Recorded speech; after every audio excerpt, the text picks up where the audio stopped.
이번 시간을 통해 여러분은 북한 사역을 위한 파트너십의 중요성과 성경을 통해 파트너십의 원칙을 이해할 수 있습니다.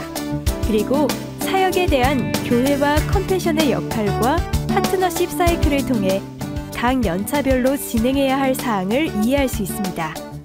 또한 북한의 개방 전후 로드맵을 통해 준비, 시작, 도약, 자립 단계에 따라 파트너로서의 수행해야 할 역할과 함께 소망의 땅인 북한의 교회가 희망이 됨을 알 수 있습니다.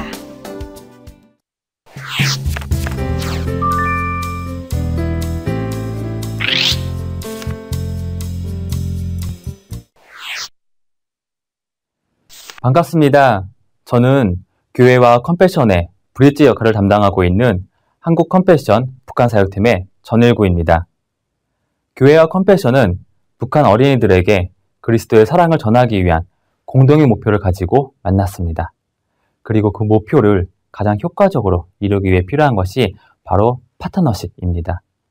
왜냐하면 지금 우리가 준비하고 있는 이 사역은 하나의 교회나 하나의 기관, 혼자서는 감당할 수 없는 거대한 일이기 때문입니다. 제가 얼마 전 교회의 선교 차원에서 필리핀 마닐라에 있는 수상가옥 마을에 간 적이 있습니다. 열심으로 섬기시는 선교사님을 따라 들어선 마을의 모습은 참담했습니다. 비가 조금이라도 내리게 되면 마을은 쓰레기와 동물들의 배설물 등의 오물로 오염된 오수가 마을에 넘쳤습니다. 우리 교회 일행이 마을에 도착해서 빵을 나눠주고 풍선 아트 등을 선보이자 아이들이 모여들었는데 빵을 받아든 아이들의 표정은 밝았지만 얼굴과 등에 여러 피부병이 보여서 마음이 안타까웠습니다. 더 충격적이었던 것은 그 오염된 물에서 낚시를 하고 그 물에서 수영을 하며 뛰어노는 아이들을 보았을 때였습니다. 마을을 뒤로 한 채 떠나오면서 선교사님께 이 마을을 왜 보여주신 건지, 앞으로 이 마을에서 무엇을 어떻게 해야 되는지 여쭤보았습니다. 하지만 여러 여건상 쉽지 않고 당장 할 수 있는 것도 마땅치 않다고 하셨습니다. 정부에서도 손을 놓아버린 이 마을의 아이들을 위해 무엇을 할 수 있을까? 무엇부터 시작할 수 있을까? 그 생각에 참 막막했고 가슴은 먹먹해졌습니다. 그리고 약 한 달 뒤 컴패션 사역 훈련을 수료하신 분들과 함께 필리핀의 세부로 러닝 트립을 가게 되었습니다. 제가 이전에 방문했던 수상가옥 마을과 같이 저희가 방문했던 어린이 센터는 모두 그 이상의 열악한 환경을 가지고 있었습니다. 그 중에서 한 쓰레기 마을은 그 정도가 훨씬 심하였는데 오히려 저는 이곳에서 한 어린이 센터에서 희망을 발견하였습니다. 쓰레기 더미에서 먹을 것이 없어 버려진 음식물을 주워 먹는 아이들에게 한 명 한 명 죽을 떠먹이며 아이들을 살리는 그러한 교회를 시작하신 담임 목사님.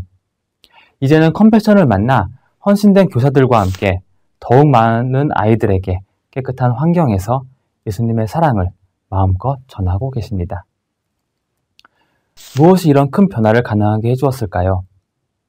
수상가옥 마을에는 없었지만 쓰레기 마을에는 있었던 것, 바로 교회입니다.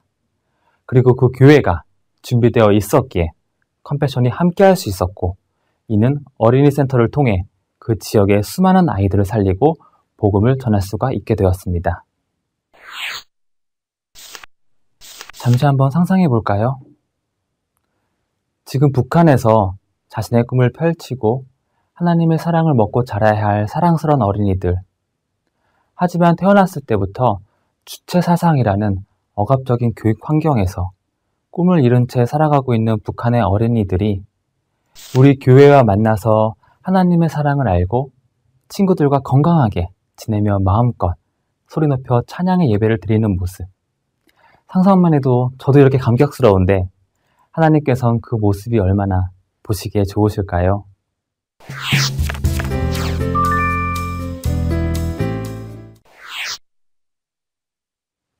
지금 이 시간에는 하나님께서 북한의 문을 열어주실 그때를 준비하기 위해 교회와 컴패션이 만났는데 그럼 무엇을 해야 하는지 그 막막함을 해결해 드리기 위해 자세하게 설명해 드리도록 하겠습니다.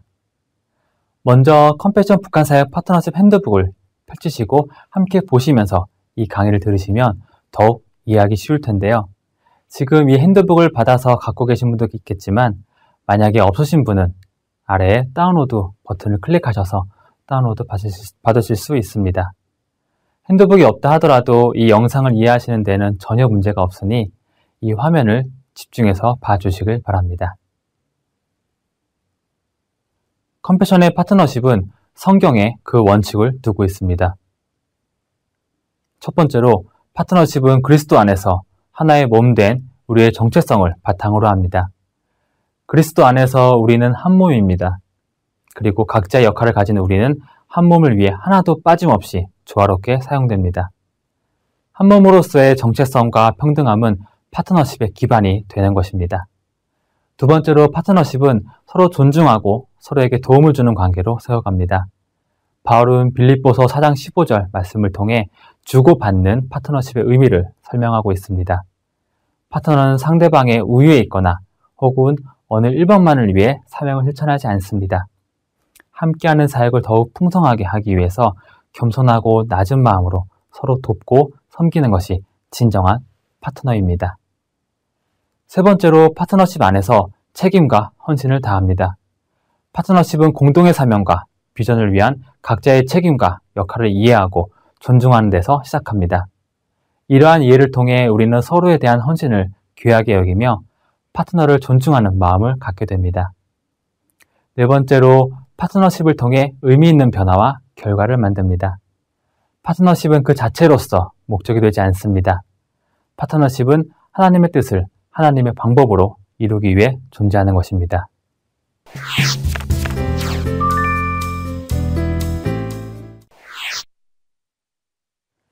이 성경적 원칙 아래 교회와 컴패션은 파트너십을 맺었습니다.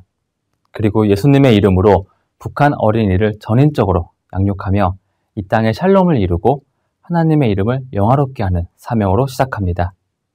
또한 상호 존중과 상호 이익이라는 기본 가치를 두고 교회와 컴패션이 북한 어린이 전인적 양육 준비를 위해 협약하고 초교파적 연합을 이룰 것입니다. 이 교회와 컴패션의 파트너십은 크게 3개의 구조별로 교류 협력이 구성되어 있습니다. 교회 담임 목사님과 교회 리더십들이 한자리에 모이는 파트너 소사이어티를 연 1회 개최하게 됩니다. 교회 내 북한 사역 준비위원회 분들께서는 교회 자체적으로 정기 모임을 갖도록 권장해드리며 성도님들께서는 컴패션이 어린이 센터와 북한에 대한 교육 프로그램, 즉 사역 훈련을 제공해드립니다. 그럼 교회 역할에 대해서 조금 더 자세하게 설명해드리도록 하겠습니다. 교회는 북한에 1개 이상의 어린이 센터를 세우고 운영할 것을 약속하며 이 사역에 대한 주인의식을 가지고 인적, 재정적 준비에 임합니다. 이를 위한 사역은 비전 공유, 상호협력, 인적 준비, 준비위원회, 어린이센터, 재정 준비 이렇게 총 6개의 큰 카테고리로 나뉘게 됩니다. 비전 공유는 협약식, 비전 예배, 헌신자 모집, 기도회로 이루어져 있습니다. 우리는 협약식을 통해 파트너가 되었습니다. 그리고 협약식에선 교회 리더십들이 북한에 대한 비전을 공유하였다면 비전 예배는 교회의 전 성도가 모두 하나의 비전을 품는 특별한 예배로 드리게 됩니다. 이 예배 속에서 헌신하실 분들을 모집하고 이분들과 사역을 함께할 인적 동력을 얻게 됩니다. 그리고 정기적인 기도회를 통해 지속적으로 하나님의 마음을 구합니다. 상호협력은 준비위원회 OT, 파트너스 소사이어티, 준비위원회 워크숍으로 이루어져 있습니다. 협약식 이후에 지금 제가 영상으로 말씀드리고 있는 이 사역 소개를 오프라인에서 설명해드리는 준비위원회 오리엔테이션을 갖게 됩니다. 파트너스 소사이어티는 1년에 한 번 모든 파트너 교회 리더십들이 모여서 사역의 진행 사항을 확인하고 중요한 의사결정을 하는 행사입니다. 북한의 비전을 품은 교회가 한자리에 모이는 의미 있고 매우 중요한 1년에 한 번 있는 모임이니 이 시간만큼은 교회 담임 목사님과 리더십께서는 꼭 참석해 주시길 부탁드립니다. 이 파트너스 소사이어티 때 이어서 준비위원회 워크숍이 진행이 되는데요. 사역에 실질적으로 필요한 정보를 제공해드리고 네트워크하는 시간으로 진행됩니다. 인적준비로는 정규과정 수료, 비전 러닝 트립, 교사교육과정 수료, 사회복지사 자격증, 퍼실리테이션 과정 수료, 파송팀 중보기도자, 실무교육 수료가 있습니다. 주로 이 인적 준비는 사회훈련으로 저희가 제공해드리는 교육으로 이루어져 있습니다. 컴패션 사회훈련은 북한 어린이를 양육할 전인적 양육 전문가와 리더십을 양성하는 과정입니다. 매년 진행이 되는 사회훈련의 정규 과정을 수료하시고 이 정규 과정을 수료하신 분들 중에서 교사에 헌신하시고 싶은 분들은 교사 교육 과정을, 그리고 어린이 센터가 세워졌을 때 그 센터의 장으로 쓰임을 받고 싶어 하시는 분들은 실무 교육을 수료하시면 됩니다. 그리고 이 사역훈련의 과정을 교회 자체적으로 교육 가능한 퍼실리테이터의 양성 과정도 있습니다. 이러한 교육 과정 가운데 북한에 세워질 어린이센터의 모습을 그려볼 수 있도록 컴패션 수혜국 현지를 방문하는 비전 트립이나 러닝 트립이 있습니다. 또한 사회복지사 자격증이 있는데요. 이는 우리나라에서 지역 아동복지센터를 운영할 수 있는 법적 자격을 갖추기 위한 것으로 2급 이상의 자격증을 소지하신 분이 필요합니다. 그리고 이렇게 준비가 돼서 실제로 북한 어린이 센터에 가시는 파송팀이 조직이 되면 이를 위해서 중보기도자가 세워지기를 권장해 드립니다.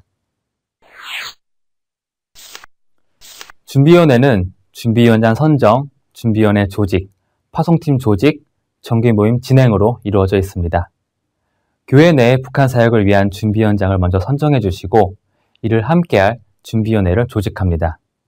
이 조직은 미리 교회의 북한 사역 선교팀 등의 인원으로 조직하시거나 비전 예배를 통해 헌신자를 모집하고 이 이후에 조직하셔도 됩니다. 준비위원회는 교회 상황에 따라 그 구성이 달라질 수 있습니다. 저희가 권장해드리는 구성은 먼저 위원장님과 부위원장님을 선출합니다. 부위원장님은 교역자와 성도 각각 한 분씩 총 2명으로 이루어질 것을 권장해드리며 그 이유는 둘 중에 한 명이 변경이 되더라도 사역의 중단 없이 진행하기 위함입니다. 이렇게 리더십이 세워지면 그 아래 북한 사역의 운영 기획과 예산을 편성, 그리고 비전 예배와 정기 모임을 준비하고 진행하는 등의 전반적인 사역을 담당하는 준비팀. 인적 준비를 위해서 사역훈련 성도들께 독려하거나 교회 자체적으로 북한 사역 전문가를 초청하여 세미나를 개최하는 등의 역할을 담당하는 교육팀. 북한을 위해 기도하는 모임 장소와 시간, 프로그램 등을 맡아서 정기적으로 기도회를 주관하는 기도팀. 그리고 하나님이 허락하실 그때에 북한의 어린이센터를 세우고 어린이들의 전인적 양육에 헌신할 파송 헌신자를 모집하고 훈련을 담당하는 파송팀으로 구성합니다. 어린이센터는 센터수 결정, 센터 설립지역 선정, 센터명, 센터장 선정, 미션, 비전, 핵심 가치, 집중사역, 센터 시설 계획, 전문사역 지원 계획이 있습니다. 먼저 어린이센터가 어떤 곳인지 꼭 알아야 할 핵심 포인트를 먼저 설명해 드리겠습니다. 어린이센터는 가정과 함께 전인적 어린이 양육이 제공되는 가장 핵심적인 공간입니다. 그리고 이는 원칙적으로 학교의 공교육을 대신하지 않습니다. 하지만 상황에 따라 공교육의 제도권 밖에 있는 지역의 어린이센터는 대신할 수도 있습니다. 또한 어린이센터는 가난 가운데 있는 어린이들에게 영적, 사회정서적, 돈뿐만 아니라 실제적으로 가난을 극복할 수 있는 힘과 기술을 가르칩니다. 어린이센터는 교회에 소속되어 있으며 교회에 의해 운영이 되고 어린이가 안전하게 보호되는 곳입니다. 그 외에 어린이센터에 대한 더욱 자세한 내용은 사역훈련에서 배우실 수 있습니다. 이러한 어린이센터를 교회에서는 몇 개를 세우게 될지, 그 지역은 북한 내에 어디가 좋을지, 그 센터의 이름과 센터장의 선정, 센터의 미션과 비전, 핵심 가치를 설정하고 어떤 분야를 집중적으로 사역할지, 센터의 시설 계획부터 전문 사역의 지원 계획까지 미리 정해서 준비하게 됩니다. 재정 준비는 준비기금 설정, 기금 마련 계획 및 실행, 기금 모집 완료의 단계가 있는데요. 이 기금은 북한의 전인적 어린이 양육이 허락되는 때에 전인적 어린이 양육 사역이 즉각적이고 구체적으로 시작될 수 있도록 사전에 준비하는 것을 말합니다. 이는 하나님께서 부어주시는 마음에 따라 교회의 상황에 맞는 금액을 자유롭게 약정할 수 있습니다. 이 기금에 대해서는 많은 교회에서 질문을 해주시는데요. 그럼 도대체 얼마를 모아야 하는 건지, 어떤 항목들이 있는지 등등의 문의를 해주셔서 현재 우리나라의 지역 아동센터를 기준으로 금액을 측정해 본 적이 있습니다. 그런데 잘 아시다시피 북한의 상황이 추후 어떤 방법으로 문이 열리게 될지, 그리고 건물은 지어야 하는지, 기존의 건물을 대여할 수 있는지 등등 변수가 너무 많이 있습니다. 또한 북한의 물가가 어떻게 변동이 될지는 아무도 모르기에 섣불리 저희가 금액을 말씀드리는 것은 또 다른 오해를 불러일으킬 수 있다는 판단을 하게 되었습니다. 그래서 저희가 논의 끝에 제시해드리는 것은 어린이센터 운영을 위한 예상 소요 비용인 1,350만 원입니다. 이는 최초 어린이센터가 설립이 된 후 후원금 지원 구축이 될 때까지 약 3개월 정도의 시간이 걸리는데, 이때 양육에 필요한 프로그램비와 운영비, 즉 어린이 양육비인 45,000원을 3개월 동안 100명의 어린이를 기준으로 한 것입니다. 그 외에는 건축이나 토지 구입비, 인건비, 교구 및 자재, 관리비 등의 추가적인 금액이 필요할 수도 있습니다. 이런 항목들을 위해 미리 계획하고 재정을 준비하는 것이 매우 중요합니다. 추후 이러한 항목들을 함께 도와서 할 수 있는 전문기관들을 교회와 연결해 드리는 것도 계획하고 있습니다. 무엇보다 중요한 것은 재정보다는 사람이 먼저 준비되어야 하는 인적 준비라는 것, 다시 한번 말씀드립니다.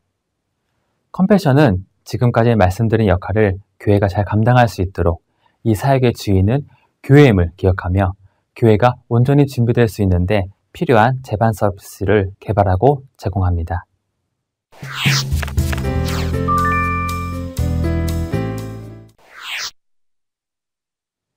앞서서 말씀드린 이 역할을 그럼 어떤 순서로 하면 좋을지 고민이 많으실 텐데요.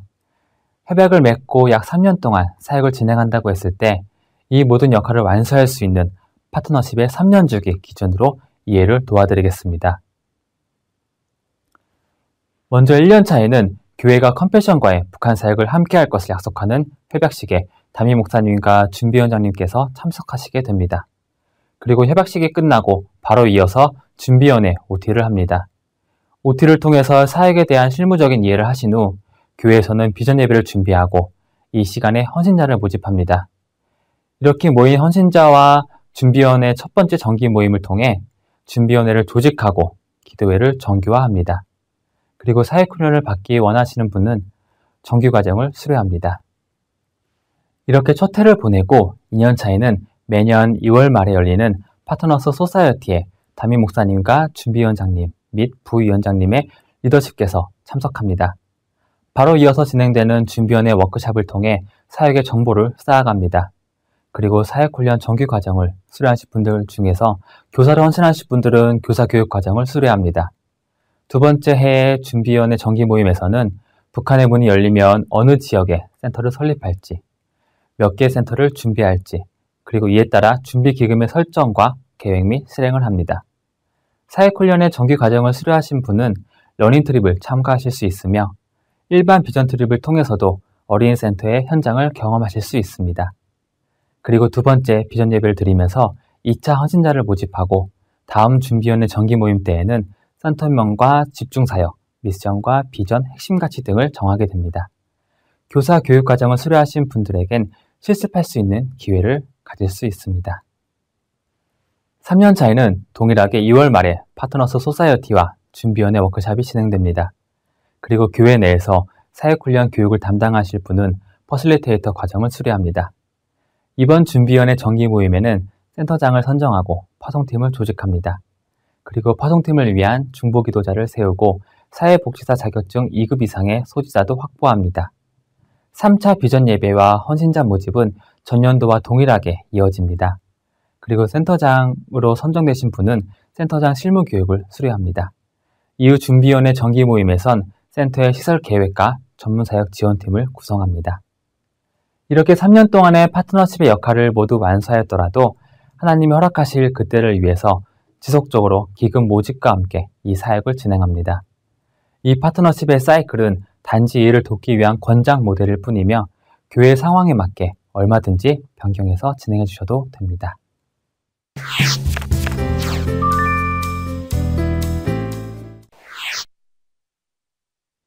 저희가 준비하고 있는 북한 사역을 한눈에 보시고 이해하실 수 있도록 북한의 개방 전과 개방 후의 로드맵을 그려보았습니다. 먼저 앞서 말씀드린 지금 우리가 파트너로서의 역할을 해야 하는 모든 사역은 북한의 개방 전에 해당하는 준비 단계라고 이해하시면 됩니다.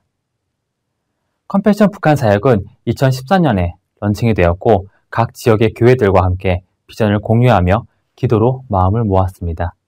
그리고 2015년 북한 사역 서밋을 통해 한국 교회와 한인 디아스포라 교회가 한자리에 모여 북한 어린이에 대한 하나님의 소망을 가슴에 품고 헌신하는 시간을 가졌습니다. 그리고 그 뒤 2016년부터 본격적으로 교회와 컴패션은 파트너십 협약을 맺으며 교회에서의 사역이 시작되었습니다. 이와 함께 컴패션은 사역훈련 프로그램을 구축하였고 언제 우리에게 맡겨질지 모르는 북한 어린이들의 전인적 양육을 위한 교재 개발이 완료되었고 프로그램은 개발 중에 있습니다. 그리고 북한의 문이 열릴 때까지 200개의 교회와 함께 준비되는 것을 목표로 사역을 진행하고 있습니다. 하나님께서 북한의 문을 열어주시면 이제는 준비 사역으로서의 파트너 교회가 아닌 북한 어린이 센터를 운영할 파트너 교회로서 어린이 센터에 대한 운영 수칙과 재정 관리에 대한 새로운 협약을 진행하게 됩니다. 그 뒤 재교육을 통해서 센터가 세워질 지역을 현장 조사하고 점검을 마치게 되면 준비된 파송팀을 파송하게 됩니다. 북한의 어린이 센터를 세우고 기자재를 구입하고 설치하는 등의 공간에 대한 준비와 지역사회를 대상으로 전인적 양육 프로그램을 홍보하는 캠페인을 갖습니다. 그 이후엔 현장 및 가정 방문을 통하여 그 센터가 세워질 지역의 어린이 필요를 파악하고 도움이 필요한 어린이들을 우선적으로 선별하여 등록이 완료되면 정기적인 양육 프로그램을 운영하게 됩니다. 개방 후 시작 단계의 파트너십 전략에 대해서 조금 더 구체적으로 말씀드리면 개방 후 6개월 내에 컴패션 국가사무소 설치와 현장 조사가 진행됩니다. 그리고 컴패션은 교회 어린이 센터를 운영하는 데 필요한 실질적인 교육, 즉 지역사회 조사, 어린이 등록, 행정과 운영, 회계 등의 훈련 프로그램을 제공합니다. 개방 후 7개월에서 11개월 사이에는 초기 200개 어린이 센터를 설립하는 것을 목표로 하고 있습니다. 개방 후 3년 안에는 순차적으로 총 500개 어린이 센터를 설립하고 그 뒤 안정화를 통해 5년 내에 10만 명의 북한 어린이를 전인적으로 양육할 수 있도록 준비합니다. 북한이 개방될 시기가 되면 각 교회별로 파송팀들이 조직되어 있을 텐데요. 북한 개방 후 3개월 내에 파송팀으로 헌신하겠다고 하신 분들의 재헌신을 통해 실제 참여 의사를 확인합니다. 그리고 헌신 의사뿐만 아니라 기본 요건을 확인해야 되는데요. 예를 들면 교회 출석 3년 이상의 세례교인, 그리고 범죄 기록의 유무, 사회훈련을 수료했는지에 대한 여부를 확인하는 선별적 모집을 진행합니다. 이러한 기준은 추후 컴패션과 교회 논의를 통해 정해질 예정입니다. 선별된 파송팀 전원은 추후 개방 때 제공될 스타터 훈련을 이수하신 뒤 파송을 하게 되며 인원과 시기 등은 교회 내 어린이센터 운영위원회에서 정하게 됩니다. 북한이 개방된다는 것은 많은 의미와 방법을 내포하고 있습니다. 독일의 베를린 장벽이 무너지듯이 갑자기 하나의 나라가 될 수도 있고 남한과 북한 간의 인적, 물적 자원의 교류가 시작되어 20-30년에 점진적인 개방이 이루어질 수도 있을 것입니다. 어떠한 모습이든 하나님의 복음이 북한 땅 가운데 들어가서 전인적으로 어린이들이 예수님의 사랑 안에 양육이 되어야 하는 우리의 목표는 변하지 않을 것입니다. 그래서 현실적으로 북한 내에 어린이센터가 설립이 될 때 어떤 형태가 될지 크게 두 가지 옵션을 두고 준비하는 지혜로운 전략이 필요합니다. 첫 번째로는 북한의 교회가 세워질 수 있을 때 바로 북한 땅에 들어가서 제재 없이 복음을 전할 수 있다면 교회를 세우고 교회 내 프로그램으로 어린이센터를 운영하는 방안입니다. 두 번째로는 교회의 설립이 불가하고 지역 아동센터의 형식으로만 설립이 가능하게 된다면 사회복지사 2급 이상의 전문가를 갖춘 어린이센터를 설립하여 양육을 시작하게 되는 방안입니다. 어떠한 방법이든 어린이센터가 세워지는 것에 변함이 없게 될 것이고 이를 위해서 교회는 장소 및 설비에 대해서 결정하고 준비합니다. 먼저 장소 마련의 방법으로는 건물을 신축으로 세울지, 기존 건물을 이용할지, 아니면 학교의 교실을 이용하거나 주민센터와 같은 공간을 사용할지 결정합니다. 또한 강당과 교무실, 교실, 화장실 등의 기초 설비와 교재, 교구 및 책걸상 등의 기본 자재도 필요합니다. 어린이가 전인적 양육을 받는 데 있어서 이러한 기본적인 요건의 충족 여부와 안정성을 검토 후 어린이센터의 승인 여부가 정해집니다. 정리해드리자면 교회는 어린이센터의 건물, 기자재 완비, 파송팀의 파송에 설립 준비를 맡게 되며 컴패션은 양육 커리큘럼 수립과 어린이 양육비를 지원하고 센터 설립과 운영에 대한 컨설팅을 제공해 드립니다.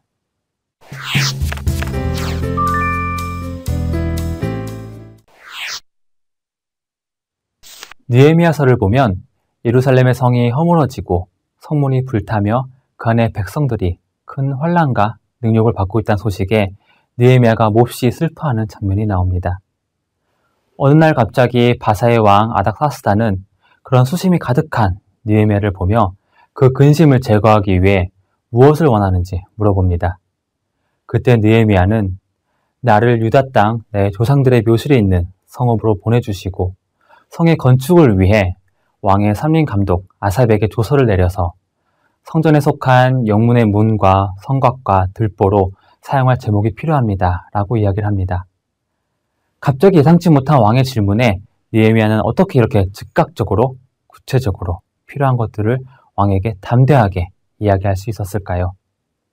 느헤미야는 민족을 위해 금식하며 함께 아파하는 마음도 있었지만 이를 위해 무엇을 준비해야 되는지 정확하게 알고 있었던 것입니다.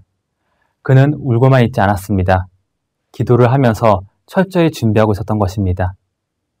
우리도 하나님께서 기회를 주셨을 때 무엇을 해야 되는지 분명히 인지할 수 있는 아주 구체적인 로드맵이 필요합니다.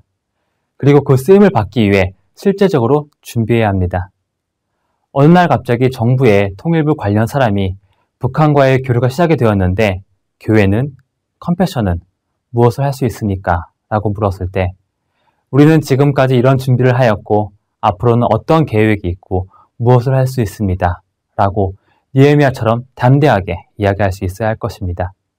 그리고 분명 그날은 올 것이고 하나님께서는 하나님의 때에 하나님의 방법으로 준비된 교회를 들어서 쓰실 것을 확신합니다. 이 귀한 사역에 동참하게 된 여러분을 진심으로 축복합니다. 감사합니다. 여러분은 어린이 사역을 위해 어떤 생각을 가지고 있는지 고민해보는 시간을 가져보세요.